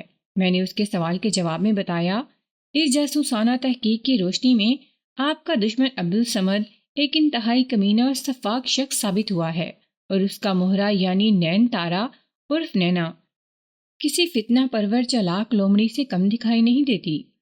میں نے ان دونوں کرداروں کی چند اہم کمزوریوں کو اپنے ذہن میں محفوظ کر لیا ہے، لیکن میں یہ جاننا چاہوں گا کہ آپ نے آئندہ کے لیے کیا پروگرام ترتیب دیا ہے؟ کون سی حکمت عملی ہمیں یقینی کامیابی دلا سکتی ہے؟ حکمت عملی میں نے تیار کر لی ہے، میں نے ٹھہرے ہوئے لہجے میں کہا۔ اس پلاننگ کے 3 حصے ہیں، 2 شریفانہ اور تیسرا قدرے بدمعاشانہ۔ پہلے 2 حصوں پر آپ عمل کریں گے، مجھے امید ہے کہ اسی سے کام بن جائے گا۔ تیسرے طریقے کے استعمال کی نوبت نہیں آئے گی، اور اگر میرے اندازے کے مطابق میں لمحے بھر کے لیے متوقف ہوا، ایک گہری سانس خارج کی اور اپنی بات مکمل کرتے ہوئے کہا، پہلے دونوں شریفانہ طریقے کارآمد ثابت نہ ہو سکے تو پھر میں بنفس نفیس میدان میں اتروں گا اور تیسرا طریقہ آزماتے ہوئے آپ کے دشمنوں کو چاروں خانے چت کر دوں گا۔ آپ اسے غنڈہ گردی یا بدماشی بھی کہہ سکتے ہیں۔ اچھی طرح سمجھ گئے جناب۔ کریم بھائی نے سر کو اسباتی جنبش دی، پھر گہری سنجیدگی سے پوچھا، بتائیں جی، میرے ذمے کون سے 2 شریفانہ طریقے ہیں؟ میں نے اس کی آنکھوں میں جھانکتے ہوئے سوال کیا۔ کریم بھائی، پوری سچائی اور ایمانداری سے ایک بات بتائیں، ذرا سا بھی جھوٹ یا مصلحت نہیں چلے گی۔ جی پوچھیں، میں سچ بولنے سے کبھی نہیں ڈرتا، وہ اٹل لہجے میں بولا۔ میں نے پوچھا، آپ فیصل اور رخسانہ کی شادی محض اپنی بیمار بیوی کی خواہش پوری کرنے کے لیے کرنا چاہتے ہیں یا اس رشتے کے پیچھے کچھ کاروباری مقاصد بھی ہیں؟ خدا گواہ ہے کہ میں یہ شادی صرف نورین کی تمنا پوری کرنے کے لیے کرنا چاہتا ہوں، وہ بھرائی ہوئی آواز میں بولا۔ میں اس کے جذبات اور احساسات کو سمجھ سکتا تھا اور وہ اس سے آگے اور کیا کہہ سکتا تھا۔ میں نے دوستانہ انداز میں اسے مخاطب کرتے ہوئے کہا، کریم بھائی، آپ کی بات سے یہ مطلب نکلتا ہے کہ اگر نورین کو پہنچنے والے ذہنی اور جذباتی صدمے کا معاملہ نہ ہو تو آپ اس رشتے کے لیے اصراری نہیں ہیں؟ جی ہاں، بالکل، وہ جلدی سے بولا۔ لیکن یہ کیسے ممکن ہے کہ نورین اس بات پر کمپرومائز کر لے گی؟ یہ ایسے ممکن ہے، میں نے ایک ایک لفظ پر زور دیتے ہوئے کہا، کہ نورین کو بڑے منطقی اور نفسیاتی انداز میں اس کے لیے آمادہ کیا جائے۔ مگر کیسے؟ وہ الجھن زدہ نظروں سے مجھے دیکھنے لگا۔ نورین اتنا بڑا قدم اٹھانے کے لیے کیوں کر تیار ہو جائے گی؟ کریم بھائی، آپ کی مشکل کو حل کرنے کے لیے میں نے 3 فارمولے واضح کیے ہیں، میں نے ٹھہرے ہوئے لہجے میں کہا۔ جیسا کہ میں نے آپ کو بتایا ہے، پہلے دونوں فارمولے شریفانہ ہیں اور وہ آپ کو آزمانا ہے۔ پہلے شریف فارمولے کے بھی 2 حصے ہیں، جن میں سے ایک کا تعلق نورین اور دوسرے کا واسطہ رخسانہ کے والدین سے ہے۔ تو میں پہلے فارمولے کے پہلے حصے کی طرف آتا ہوں۔ میں سانس سنوار کرنے کے لیے لمحہ بھر کو متوقف ہوا تو کریم بھائی کو گہری سنجیدگی سے اپنی جانب پایا۔ کریم بھائی، جو شخص قدم قدم موت کی جانب بڑھ رہا ہو اور اسے یقین ہو جائے کہ دنیا میں اس کی زندگی بہت تھوڑی رہ گئی ہے، تو اس کے اندر قدرتی طور پر حقیقت پسندی کا رجحان پیدا ہو جاتا ہے۔ وہ معمولی سے معمولی جھوٹ کو بھی گناہ کبیرہ تصور کرنے لگتا ہے، نہ صرف تصور کرنے لگتا ہے بلکہ خود بھی جھوٹ بولنے کی غلطی نہیں کرتا۔ کریم بھائی، آپ آج کسی وقت تنہائی میں اپنی بیوی کو یہ باور کرانے کی کوشش کریں کہ آپ لوگوں نے فیصل کی ولدیت کے حوالے سے سلیم اینڈ مسز سلیم سے جو غلط بیانی کر رکھی ہے، اس کا بہانہ مستقبل قریب میں کسی بھی وقت پھوٹ سکتا ہے، اور اگر یہ کام نورین کی موت کے بعد ہوا تو اس کی دوست نگہت سلیم کا دل اس کی طرف سے کھٹا ہو جائے گا۔ جب نگہت کو یہ پتہ چلے گا کہ جس لڑکے کو اس نے اپنی دوست کا بیٹا سمجھ کر داماد کا درجہ دیا ہے وہ کسی اور ہی کی اولاد ہے، تو وہ نورین کے بارے میں لامحالہ منفی انداز میں سوچنے پر مجبور ہو جائے گی، جس کے نتیجے میں دونوں خاندانوں میں تو جو فتنہ پھیلے گا سو پھیلے گا ہی۔ اس کے ساتھ ہی نورین کی روح بھی ایک عجیب اذیت کا شکار ہو جائے گی۔ ضمیر کی یہ خلش اسے مرنے کے بعد بھی چین سے نہیں رہنے دے گی۔ زندگی میں تو موذی کینسر نے حد سے زیادہ تکلیف پہنچائی ہی تھی، لیکن فیصل والا معاملہ اسے روز حشر تک دردناک عذاب میں مبتلا رکھے گا۔ لہٰذا انسانیت اور عقل مندی کا تقاضا یہی ہے کہ رخسانہ کے والدین کو سب کچھ سچ سچ بتا دیا جائے۔ میں خاموش ہوا تو کریم بھائی نے ٹوٹے ہوئے لہجے میں کہا، نورین سے اس کی موت کی باتیں کرنا اگرچہ میری بس کی بات تو نہیں، لیکن دل پر بھاری پتھر رکھ کر میں آپ کی ہدایت کے مطابق ایسا کر لوں گا۔ لیکن یہ تو بتائیں، اس کا فائدہ کیا ہوگا؟ اس کا سارا فائدہ آنے والے دنوں میں فیصل اور رخسانہ کو ہوگا، میں نے سپاٹ آواز میں کہا۔ وہ دونوں زیادہ اعتماد اور محبت سے اپنی رفیقانہ زندگی کا آغاز کر سکیں گے، اور آپ دونوں کی طرح زندگی کی آخری سانس تک ایک دوسرے کا ساتھ نبھائیں گے۔ آپ کی بات سمجھ میں آ رہی ہے وکیل صاحب، وہ پرسوچ انداز میں بولا، لیکن اتنا کرنے سے کام نہیں بنے گا۔ میں نے کب کہا ہے کہ صرف اتنا ہی کرنا ہے؟ میں نے جلدی سے کہا، یہ تو ابتدائی مرحلہ ہے، آگے آگے دیکھیں کیا ہوتا ہے۔ مسٹر اینڈ مسز سلیم کا فیصلہ زیادہ اہمیت کا حامل نہیں ہے، میں نے ایک ایک لفظ پر زور دیتے ہوئے کہا۔ ان کے پاس صرف 2 ہی آپشن ہیں، انکار یا اقرار۔ اگر وہ اس رشتے کو برقرار رکھیں تو ٹھیک، اور اگر رشتہ ختم کر دیتے ہیں تو آپ کو کوئی فرق نہیں پڑنا چاہیے۔ مجھے تو کوئی فرق نہیں پڑے گا، لیکن نورین حقیقت بیانی کے بعد اتنی ریلیکس ہو جائے گی کہ اس رشتے کے ٹوٹنے سے اسے کسی قسم کا ذہنی یا قلبی صدمہ نہیں پہنچے گا۔ کریم بھائی کی بات مکمل ہونے سے پہلے ہی میں نے کہہ دیا، ہاں البتہ ہلکا پھلکا افسوس ہو سکتا ہے، اس بات کا افسوس کہ فیصل کی شادی رخسانہ سے نہ ہو سکی، اور اس بات کا افسوس کہ اس کی دوست نگہت سلیم کو حقیقت بیانی پسند کیوں نہیں آئی؟ وہ میرے خیالات سے متفق دکھائی دینے لگا۔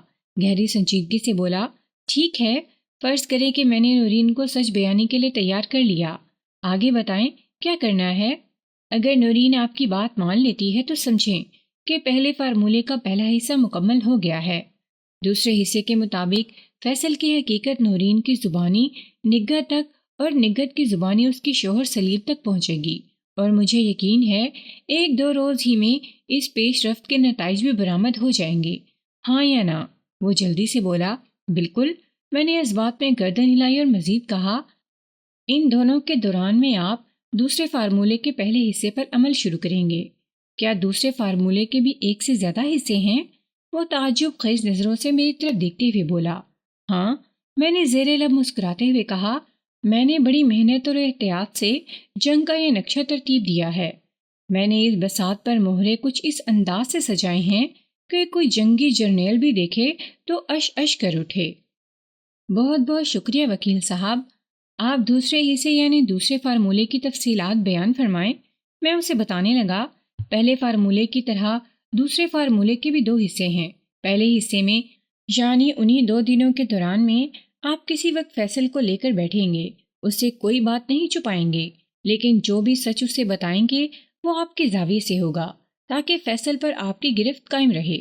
اس سلسلے میں مصلحت کے تقاضے کو نبھاتے ہوئے تھوڑی غلط بیانی بھی کرنا ہوگی، لیکن اس کا کوئی منفی مقصد نہیں ہوگا، جیسا کہ آپ اسے بتا سکتے ہیں کہ کن حالات میں آپ نے اسے اڈاپٹ کیا تھا۔ اس کے حقیقی والدین ایک ایکسیڈنٹ میں مارے گئے تھے، لہٰذا اس کے لیے دنیا میں اس گھر سے زیادہ محفوظ اور موزوں ٹھکانہ اور کوئی ہو ہی نہیں سکتا تھا۔ آپ یہاں وقت کی ضرورت کے تحت عبدالصمد کا کارڈ بھی کھیل سکتے ہیں۔ وہ کیسے صاحب؟ میں نے بتایا، اس میں کسی شک و شبے کی گنجائش نہیں کہ عبدالصمد آپ کا کھلا دشمن ہے۔ وہ نینا کے ذریعے جو کھیل کھیل رہا ہے وہ اس کی کمینگی، کمظرفی اور ضلالت کو سمجھنے کے لیے کافی ہے، لہٰذا اگر آپ اس بندے کی مکاری کے جواب میں مکاری اور جھوٹ کے جواب میں تھوڑا جھوٹ بولیں گے تو محبت اور جنگ میں ہر حربہ جائز کے مذاق یہ کچھ زیادہ غلط نہیں ہوگا۔ آپ عبدالصمد کو نہایت غلیظ انداز میں فیصل کے سامنے پیش کر دیں گے۔ اس کے بعد اب اپنی توپوں کا رخ نین تارا عرف نینا کی طرف موڑ دیں گے۔ آپ نینا کو غلط لڑکی اور عبدالصمد کی ایجنٹ ثابت کرنے کے لیے جو کچھ بھی کہنا چاہیں کہہ سکتے ہیں۔ آپ فیصل کو بتائیں گے کہ عبدالصمد کئی سال کے تعاقب کے بعد بالآخر ان تک پہنچنے میں کامیاب ہو گیا ہے۔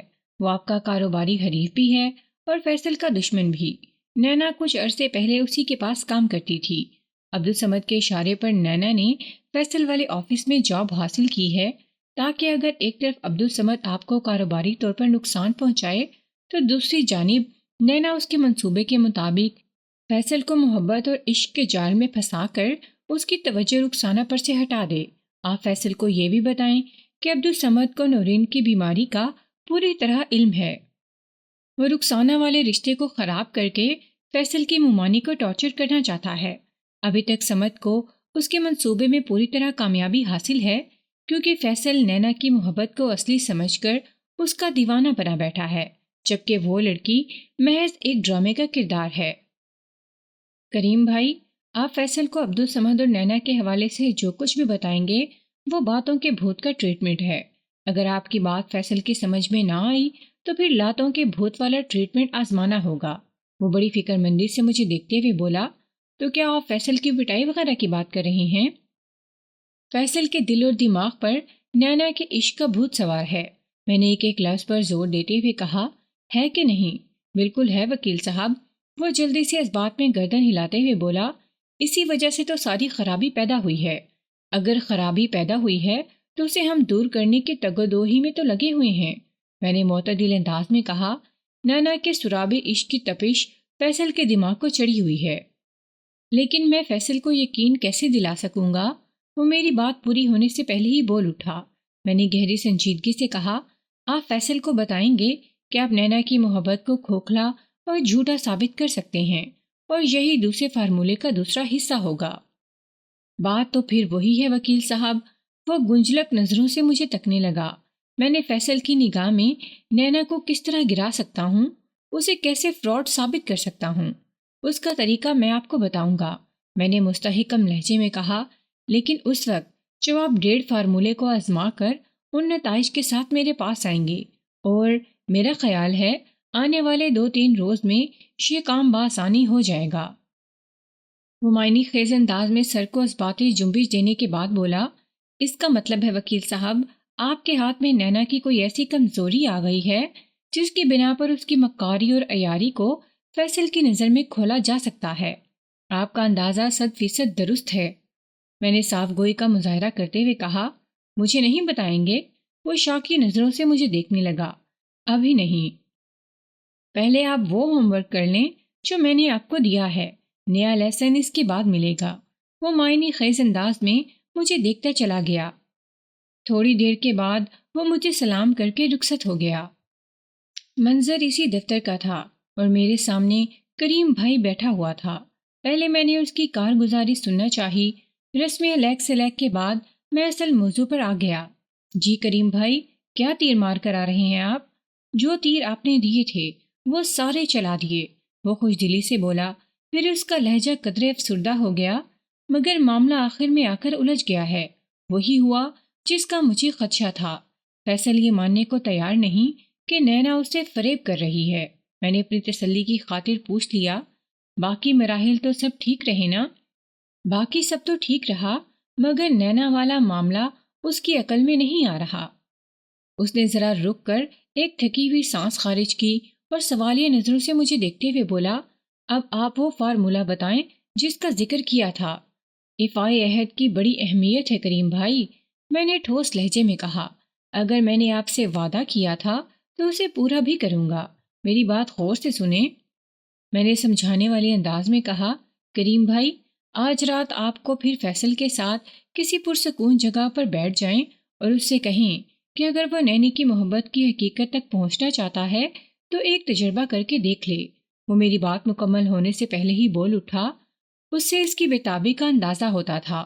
اضطراری لہجے میں وہ مجھ سے بولا، کیسا تجربہ وکیل صاحب؟ رشتہ لگانے کا تجربہ، میں نے اٹل انداز میں کہا۔ رشتہ لگانے کا تجربہ؟ وہ میرے ہی کہے ہوئے الفاظ کو دہراتے ہوئے بولا، وکیل صاحب آپ کی بات بالکل سمجھ میں نہیں آئی، میں سمجھاتا ہوں۔ میں نے بڑی رسان سے کہا، آپ فیصل سے کہیں کہ اگر اسے نینی کی محبت کا اتنا ہی یقین ہے تو وہ آپ کی موجودگی میں اسے فون کرے اور اس کو بتائے کہ وہ اپنے والد والفاظ دیگر اپنے ماموں یعنی آپ کے ساتھ اس کے والدین سے ملنے آنا چاہتا ہے، لہٰذا وہ بتائے کہ اس نئے کام کے لیے کون سا دن مناسب رہے گا۔ میں نے تھوڑا توقف کر کے کریم بھائی کی کیفیت کا جائزہ لیا اور بات کو آگے بڑھاتے ہوئے کہا، اگر فیصل واقعی اس کام کے لیے تیار ہو جاتا ہے اور وہ آپ کی موجودگی میں نینا کے گھر فون کر کے اس سے ایسا کوئی استفسار کرتا ہے تو وہ یقیناً اس کی آمد کا مقصد سمجھ جائے گی۔ فرض محال اگر وہ بالکل ہی بدو ہے اور فیصل کی بات کو نہیں سمجھ پاتی تو ایسی صورت میں وہ اس سے ضرور پوچھے گی کہ وہ اپنے ماموں یا والد کے ہمراہ اس کے والدین سے ملنے کیوں آ رہے ہیں۔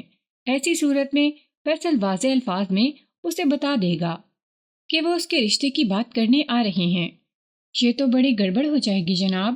کیسی گڑبڑ؟ میں نے سوالیہ نظروں سے اسے دیکھا۔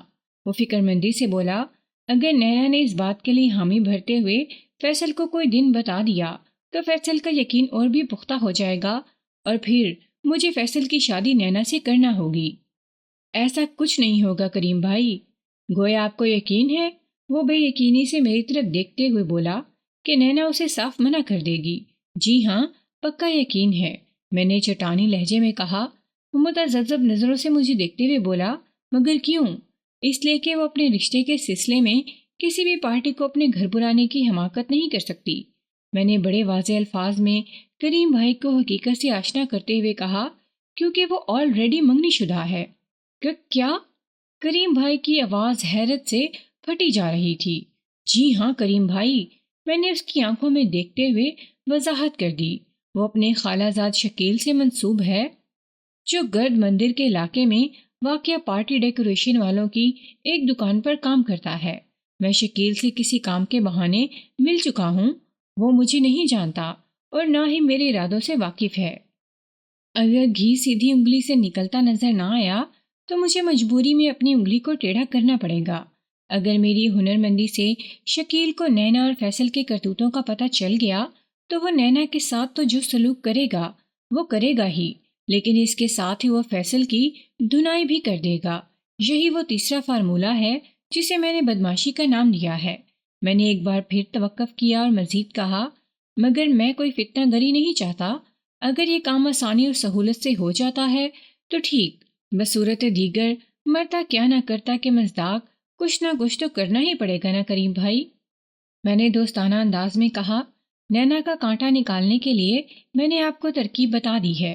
انشاءاللہ کل جب آپ مجھ سے ملنے آئیں گے تو آپ کا چہرہ خوشی و اطمینان سے تمتما رہا ہوگا۔ انشاءاللہ ایسا ہی ہوگا وکیل صاحب، وہ دل کی گہرائیوں سے بولا۔ میں نے سنجیدہ لہجے میں پوچھا، کریم بھائی کیا فیصل کو معلوم ہے کہ آپ ان دنوں مجھ سے یعنی کسی وکیل سے ملنے آتے ہیں؟ جی نہیں، اس نے نفی میں گردن ہلائی، وہ اس بارے میں کچھ نہیں جانتا۔ اس کے علاوہ اور کوئی جانتا ہے؟ قطعاً نہیں۔ اس نے ایک مرتبہ پھر گردن کو نفی میں جھٹکا دیا اور بتایا، یہ معاملہ صرف ہم دونوں کے بیچ ہے، میں نے نورین سے بھی آپ کی مشاورت کا ذکر نہیں کیا۔ البتہ عامر کو یہ پتا ہے کہ میں آپ کے پاس آتا ہوں۔ عامر غیر متعلق اور بے ضرر انسان ہے، میں نے مطمئن انداز میں کہا، وہ کوئی مسئلہ کھڑا نہیں کرے گا۔ اس بیچارے کو تو یہ بھی معلوم نہیں کہ میں نے اس کے توسط اور تعاون سے جو معلومات اکٹھا کی ہیں انہیں میں کس طور اور کس مقصد کے لیے استعمال کروں گا۔ تو پھر میں چلتا ہوں۔ کریم بھائی نے اجازت طلب نظروں سے مجھے دیکھا۔ میں نے کہا، ٹھیک ہے آپ جائیں، اور آج رات آپ فیصل سے فائنل میٹنگ کریں گے۔ جی بالکل، اس نے اس بات میں سر ہلایا، میں کل آپ کو اس میٹنگ کے نتائج سے آگاہ کروں گا۔ کریم بھائی، میں نے بے حد سنجیدگی سے اسے مخاطب کیا، مجھے 99% امید ہے کہ رات والی ٹریٹمنٹ کے بعد فیصل کا دماغ ٹھکانے آ جائے گا اور نینا کی طرف سے اس کا دل کھٹا بلکہ میلا ہو جائے گا۔ باقی بچا 1%۔ میں سانس لینے کے لیے متوقف ہوا، پھر اضافہ کرتے ہوئے کہا، اس کا 1% کا استعمال میں کروں گا، اور یہ استعمال کل سے شروع ہوگا آپ کی پیش کردہ رپورٹ کے بعد، اور مجھے یقین ہے آئندہ 24 گھنٹے میں دودھ کا دودھ اور پانی کا پانی الگ ہو جائے گا۔ آئندہ روز جب میں دفتر سے نکل کر عدالت کی طرف بڑھ رہا تھا تو میں نے سامنے سے کریم بھائی کو آتے ہوئے دیکھا۔ بے اختیار میں یہ سوچنے پر مجبور ہو گیا، اللہ خیر کرے، کریم بھائی صبح ہی صبح۔ نزدیک آنے پر اس نے مجھے سلام کیا اور جوش بھرے لہجے میں بولا، وکیل صاحب کمال ہو گیا، آپ کی پیش گوئی بالکل درست ثابت ہوئی ہے۔ نینا نے فیصل کو بہت مایوس کیا ہے۔ ان کے درمیان 10-15 منٹ تک ٹیلی فونک تکرار ہوتی رہی، پھر فیصل نے جھنجھلا کر ریسیور کریڈل پر پٹک دیا اور بڑبڑاتے ہوئے بولا، پتہ نہیں نینا کو کیا ہو گیا ہے، میری بات اس کی سمجھ میں نہیں آ رہی۔ اس نے ریسیور رکھنے کے بعد آپ سے کیا کہا؟ کریم بھائی کے خاموش ہونے پر میں نے پوچھا۔ وہ خاصا الجھا ہوا اور مایوس دکھائی دیتا تھا۔ کریم بھائی نے جواب دیا، مجھ سے زیادہ بات تو نہیں کی، صرف اتنا کہا کہ وہ کل صبح دفتر پہنچ کر نینا سے تفصیلی بات کرے گا۔ نینا نے بھی اس سے یہی کہا ہے کہ کل آفس میں اس موضوع پر بات کریں گے۔ کریم بھائی، آپ یہ جنگ جیت چکے ہیں، میں نے اس کا شانہ تھپتھپاتے ہوئے کہا، آئیں میرے ساتھ۔ میں نے بآہستگی عدالت کی جانب قدم بڑھا دیے۔ وہ میرے ساتھ چلتے ہوئے حیرت بھرے لہجے میں بولے، مجھے یقین نہیں آ رہا وکیل صاحب کہ میں اتنی آسانی سے بازی جیت چکا ہوں۔ بعض کامیابیاں ایسی ہوتی ہیں کہ آنکھوں دیکھ کر اور کانوں سن کر بھی یقین نہیں آتا کریم بھائی، میں نے ٹھوس لہجے میں کہا۔ فیصل کی واپسی بھی ایسا ہی معاملہ ہے، وہ تشویش بھرے لہجے میں بولا، وکیل صاحب آج آفس میں نینا کوئی نیا داؤ تو نہیں مار دے گی؟ اس مکار لومڑی سے کچھ بھی بعید نہیں، یہ نہ ہو کہ ہماری محنت پر پانی پھر جائے۔ ایسا کچھ نہیں ہوگا کریم بھائی، میں نے تسلی بھرے لہجے میں کہا، آپ کو جس لومڑی کے شر کا ڈر ہے وہ تو دم دبا کر جنگل کی طرف نکل گئی ہوگی، مجھے امید نہیں کہ وہ آج آفس بھی آئے گی۔ یہ تو اور بھی اچھی بات ہے، وہ اطمینان بھری سانس خارج کرتے ہوئے بولا۔ اس کی غیر حاضری سے فیصل کو یقین ہو جائے گا کہ وہ اس کے ساتھ سنجیدہ نہیں تھی، پیار محبت کا ڈھونگ ایک ٹھٹے سے زیادہ کچھ نہیں تھا، اور اگر نینا دفتر سے غائب نہیں ہوتی اور کسی چال بازی سے فیصل کو مطمئن کرنے کی کوشش کرتی ہے تو لنچ تک اس کی یہ کوشش بھی ناکام ہو جائے گی۔ اچھا، کریم بھائی نے چونک کر میری طرف دیکھا اور کہا، لگتا ہے آپ نے اپنے طور پر بھی کوئی بندوبست کیا ہوا ہے، بڑا تگڑا اور مضبوط بندوبست، میں نے فخریہ لہجے میں کہا۔ نینا آج آفس آئے یا نہ آئے، ہر دو صورت میں لنچ تک فیصل کے دل میں اس کے لیے نفرت نہ سہی لیکن بیزاری اور ناپسندیدگی ضرور پیدا ہو جائے گی۔ آپ نے ایسا کیا کر دیا ہے وکیل صاحب؟ وہ متذبذب نظروں سے مجھے دیکھنے لگا۔ میں نے گمبھیر انداز میں کہا، میں نے فیصل کے آفس ایڈریس پر ایک ایٹم بم روانہ کیا ہے جو لنچ سے پہلے اس کے ہاتھوں میں ہوگا، اور پن کھینچتے ہی یعنی سیل کھولتے ہی اتنا زوردار دھماکہ ہوگا کہ اس کے دماغ کی چولیں اپنی اپنی جگہ پر بیٹھ جائیں گی۔ میں نے گزشتہ روز کریم بھائی کے جانے کے بعد ایک کوریئر کمپنی فون کر کے ان کے نمائندے کو اپنے دفتر بلایا تھا۔ میں نے خاص نوعیت کا پھڑکتا ہوا نوٹس پہلے سے تیار کر رکھا تھا۔ کوریئر کمپنی کا نمائندہ میرے پاس آیا تو میں نے مذکورہ لفافہ اس کے حوالے کر کے ارجنٹ ترسیل کی ہدایت کر دی۔ اس نے مجھے یقین دلایا تھا کہ آئندہ روز یعنی آج دوپہر تک میرا بھیجا ہوا لیٹر متعلقہ شخص تک پہنچ جائے گا۔ میں مطمئن ہو گیا تھا۔ ایم بیگ نامی ایک ایڈوکیٹ نے وہ نوٹس کسی فیصل کریم کے نام ارسال کیا تھا جو کسی نینا نامی لڑکی کی فریبی محبت میں الجھا ہوا تھا۔ میرا خیال تھا کریم آئندہ روز کسی وقت مجھ سے ملنے آئے گا اور اس نوٹس کے حوالے سے مجھ سے درجنوں سوال کرے گا۔ میں نے اس بارے میں پہلے ہی سوچ رکھا تھا۔ کریم بھائی کو مطمئن کرنا میرے لیے چٹکیوں کا کھیل تھا، لیکن میرا خیال درست ثابت نہیں ہوا۔ میں رات کے کھانے سے فارغ ہوا ہی تھا کہ کریم بھائی کا فون آ گیا۔ اس وقت میں اپنے گھر ہی میں تھا۔ میں نے کریم بھائی کو دفتر اور گھر دونوں جگہ کے نمبر دے رکھے تھے۔ میں نے ماؤتھ پیس میں ہیلو کہا تو دوسری جانب کریم بھائی کی سرسراتی ہوئی آواز ابھری، وکیل صاحب میں کریم بھائی بول رہا ہوں، السلام علیکم۔ وعلیکم السلام۔ میں نے اس کے سلام کا جواب دینے کے بعد پوچھا، سب خیریت تو ہے نا کریم بھائی؟ اس وقت فون؟ میں آپ کے سوالات کے جواب بعد میں دوں گا جناب، وہ دبی دبی آواز میں بولا۔ پہلے آپ مجھے یہ بتائیں کہ کیا آپ غائب دان ہیں؟ استغفر اللہ، میں نے جلدی سے کہا۔ کریم بھائی آپ مجھے گناہ گار نہ کریں، غائب دان سے خدا کی ذات ہے۔ تو پھر آپ کو نجوم کا علم آتا ہے؟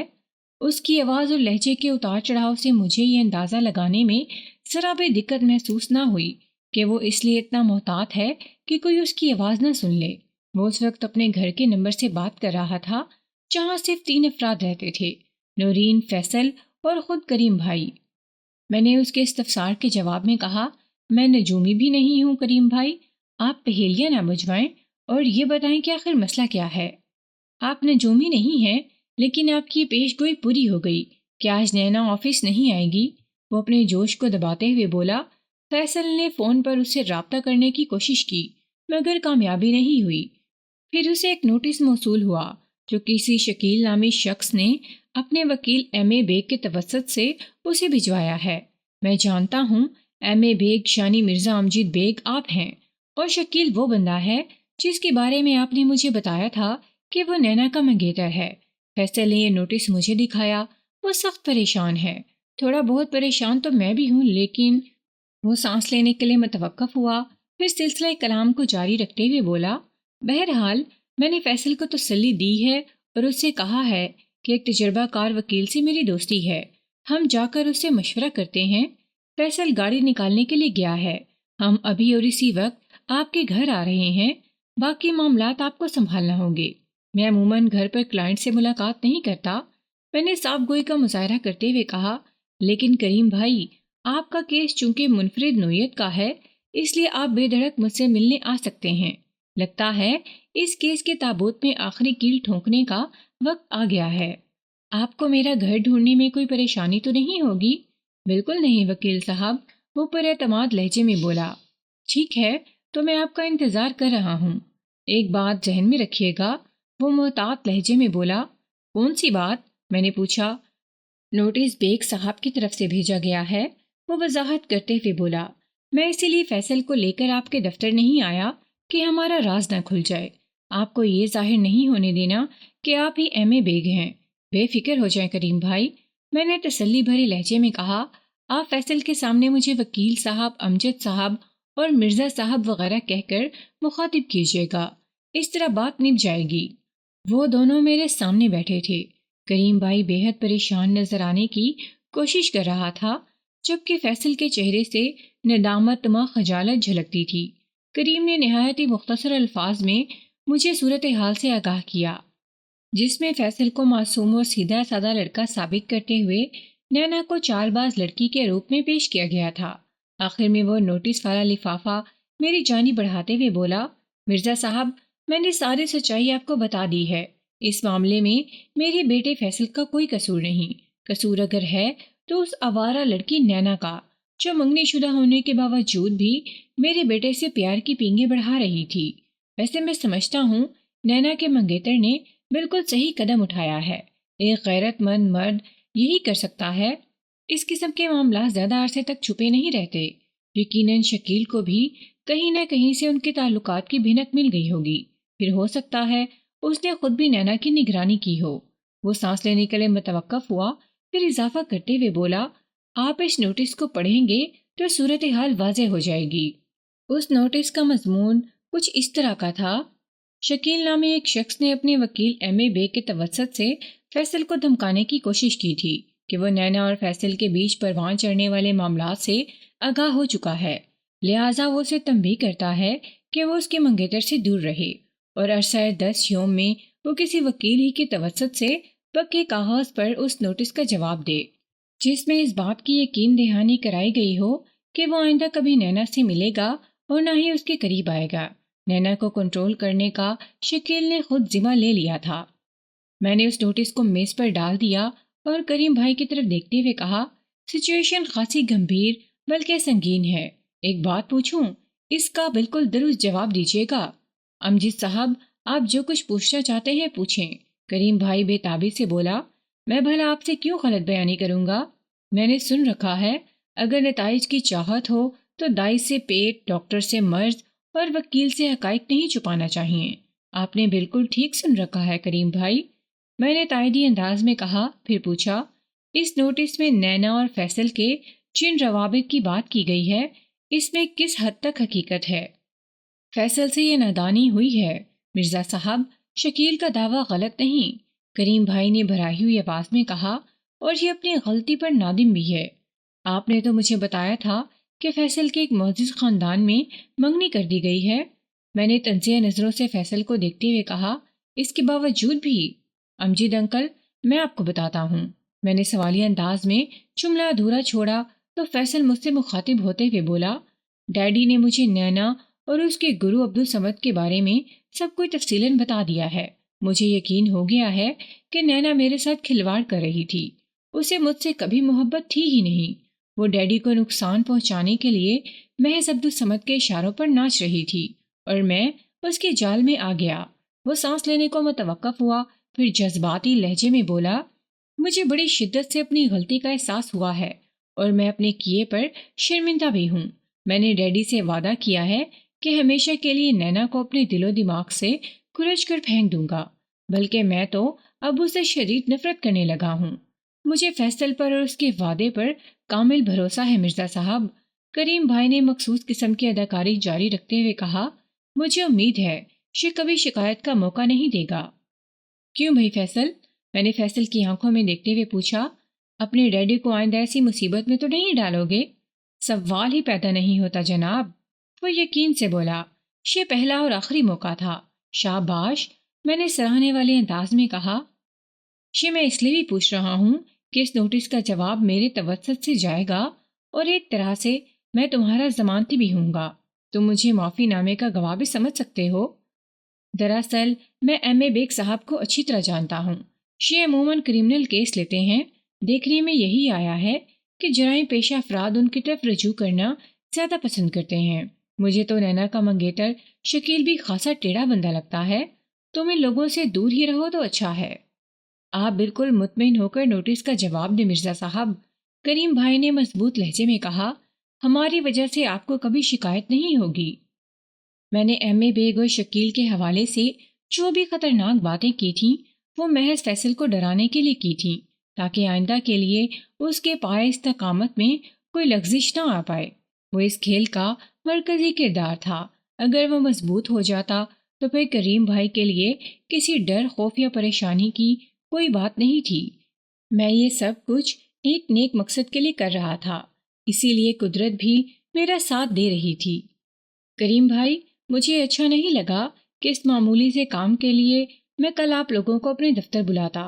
مختلف نوعیت کے قانونی کاغذات میرے گھر پہ بھی رکھے رہتے ہیں، آپ کے دستخط ہوں گے۔ میں کل خود ہی نوٹس کا جواب ٹائپ کر کے اپنی وکالت کے ساتھ ایم اے بیگ کو بھجوا دوں گا۔ آپ لوگ مطمئن ہو کر اپنے گھر جائیں۔ بہت بہت شکریہ مرزا صاحب، کریم بھائی نے کہا۔ فیصل احسان مندی کے جذبات کے ساتھ بولا، امجد انکل، آپ نے گھر بیٹھے بیٹھے ہمارا مسئلہ حل کر دیا ہے، اس کے لیے میں آپ کا بے حد شکر گزار ہوں۔ آئندہ روز میں عدالتی بکھیڑوں سے فارغ ہو کر دفتر پہنچا تو کریم میرا منتظر تھا۔ میں نے فوراً اسے اپنے چیمبر میں بلا لیا اور رسم لیک سے لیک کے بعد میں نے اس سے پوچھا، کریم بھائی، لگتا ہے آج کل آپ نے پلازا کا رخ کرنا ہی چھوڑ دیا ہے، کاروبار پر آپ کی توجہ نہیں رہی؟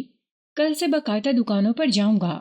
وہ زیر لب مسکراتے ہوئے بولا، کل رات ہی کو تو روزے پورے ہوئے ہیں، آج میری عید ہے۔ پچھلے 1 ماہ سے میں کسی کڑی آزمائش میں تھا، آپ کی رہنمائی اور مدد سے میں سرخرو ہوا ہوں۔ آپ کا کام ہو گیا، میرے لیے خوشی کی بات ہے، میں نے معتدل انداز میں کہا۔ پھر پوچھا، فیصل کا کیا حال ہے؟ ایک دم تیر کے مانند سیدھا ہو گیا ہے، وہ پرمسرت لہجے میں بولا۔ اور نینا کی کوئی خیر خبر؟ وہ آج بھی دفتر نہیں گئی، کریم بھائی نے بتایا۔ لگتا ہے اب وہ اس مالیاتی ادارے کا رخ نہیں کرے گی۔ ہاں، اصولی طور پر تو ہونا یہی چاہیے، میں نے سوچ میں ڈوبے ہوئے لہجے میں کہا۔ آج میں نے اس کے عزائم کے تابوت میں بھی آخری کیل ٹھونک دی ہے۔ کریم بھائی نے چونک کر مجھے دیکھا اور پوچھا، کیا مطلب وکیل صاحب؟ میں نے آج صبح شکیل کے پارٹی ڈیکوریشن والے ایڈریس پر ایک خط پوسٹ کیا ہے، میں نے وضاحت کرتے ہوئے کہا۔ وہ خط ایک ایسے فرضی نامعلوم ہمدرد اور خیر خواہ شخص کی جانب سے ہے جو عبدالصمد کے ملازمین میں شامل ہے، لیکن خود کو ظاہر نہیں کر سکتا۔ البتہ وہ بندہ نینا اور عبدالصمد کے معاملات اور نینا اور فیصل کے تعلقات سے بخوبی آگاہ ہے۔ اس خط میں لکھا کیا گیا ہے؟ میں سانس لینے کے لیے متوقف ہوا تو کریم بھائی نے اضطراری لہجے میں سوال کیا، آپ بھی ایک سے بڑھ کر ایک چال چل رہے ہیں؟ میں نے جواب دیا، اس خط میں شکیل سے دلی ہمدردی رکھنے والے شخص نے نینا اور فیصل کا حوالہ دیتے ہوئے شکیل کو بتایا ہے کہ وہ ہوشیار رہے، ورنہ یہ نہ ہو کہ اس کے ہونے والے باغ کی کوئی غیر باغبان آبیاری کرتے ہوئے نئے سے نئے گل کھلاتا چلا جائے۔ اوہ، یہ تو آپ نے زبردست کام کیا ہے وکیل صاحب۔ کریم بھائی نے تعریفی نظر سے مجھے دیکھا اور کہا، اب شکیل اپنی ہونے والی بیوی کو خود ہی نکیل ڈال لے گا۔ میرا فیصل ہمیشہ کے لیے محفوظ ہو گیا ہے۔ شکیل تو نینا کو نکیل ڈالے گا یا نہیں، لیکن میرا مشورہ یہ ہے کہ آپ اس نیک کام میں تاخیر نہ کریں، میں نے معنی خیز انداز میں کہا۔ کریم بھائی نے الجھن زدہ نظروں سے مجھے دیکھا۔ میں نے وضاحتی لہجے میں کہا، اب آپ پہلی فرصت میں فیصل کو نکیل ڈالنے کا بندوبست کر لیں، میرے خیال میں اس کی شادی میں دیر نہیں ہونی چاہیے۔ آپ کا مشورہ سر آنکھوں پر وکیل صاحب، وہ ممنونیت بھرے لہجے میں بولا۔ آپ تو میرے اور میری فیملی کے لیے رحمت کا فرشتہ ثابت ہوئے ہیں، اللہ آپ کو اس نیکی کا اجر دے گا، میں نے ٹھہرے ہوئے لہجے میں کہا۔ میں نے کبھی حاجی، نمازی اور پرہیزگار ہونے کا دعویٰ نہیں کیا، لیکن یہ ہے کہ میں حتی الامکان کوشش کرتا ہوں کہ دوسروں کے کام آ سکوں۔ اوہ، میں ایک بات تو بھول ہی گیا، کریم جلدی سے اپنی جیب میں ہاتھ ڈالتے ہوئے بولا، اللہ تو آپ کو اس نیک کام کا جو اجر دے گا وہ اس کا معاملہ ہے، لیکن مجھے بھی تو آپ کا کچھ قرض ادا کرنا ہے۔ قرض؟ میں نے سوالیہ نظروں سے کریم بھائی کی طرف دیکھا۔ وہ اپنی جیب میں سے بھورے رنگ کا ایک پھولا ہوا لفافہ برآمد کرتے ہوئے بولا، جی ہاں قرض، یہ رکھ لیں جناب۔ اس نے مذکورہ لفافہ میری جانب بڑھا دیا۔ یہ کیا ہے؟ میں پوچھے بنا نہ رہ سکا۔ آپ کی فیس، کریم زیر لب مسکراتے ہوئے بولا۔ میں نے بغیر کسی ہچکچاہٹ کے وہ لفافہ تھام لیا۔ یہ بھی ایک غیر روایتی اقدام تھا۔ میرا یہ اصول رہا ہے کہ میں اپنی فیس ایڈوانس لیا کرتا ہوں، اور اس کیس میں یہ کام سب سے آخر میں ہوا تھا۔ ویسے اگر باریک بینی سے نگاہ ڈالی جائے تو اس کیس میں ابتدا سے انتہا تک سب کچھ معمول سے ہٹ کر اور جدا جدا ہوا تھا، صرف ایک فیس پر ہی موقوف نہیں تھا۔ کریم بھائی نے دوستانہ لہجے میں کہا، وکیل صاحب، میں نے کوشش کی ہے کہ آپ کی حق تلفی نہ ہو، لیکن اگر پھر بھی آپ یہ محسوس کریں کہ فیس کی رقم میں کوئی کمی ہے تو آپ ایک بے تکلف دوست کی طرح مجھے بتا سکتے ہیں۔ میں نے گہری سنجیدگی سے کہا، کریم بھائی، آپ اور آپ کی بیوی میری نظر میں ایک مثالی جوڑا ہیں۔ جو لوگ گود لیے ہوئے بچے کو اپنی سگی اولاد سے کہیں زیادہ بڑھ کر چاہتے ہوں، وہ کسی کی حق تلفی کیسے کر سکتے ہیں؟ آپ نے لفافے میں رکھ کر مجھے جو کچھ بھی دیا ہے وہ مجھے قبول ہے۔ وہ مجھ سے گرم جوش مصافحہ کرنے کے بعد رخصت ہو گیا۔ بعد ازاں میں نے کریم بھائی کے دیے ہوئے براؤن لفافے کو جب کھولا تو مجھے اپنے فیصلے پر کوئی افسوس نہیں ہوا۔ میں نے ان کے لیے بالکل مناسب ٹائٹل کا انتخاب کیا تھا۔ وہ صحیح معنوں میں ایک مثالی جوڑا تھے۔ پھولے ہوئے لفافے میں سے جو رقم برآمد ہوئی وہ میری فیس سے تقریباً دگنی تھی۔ میں مسکرائے بنا نہ رہ سکا۔ خدا حافظ۔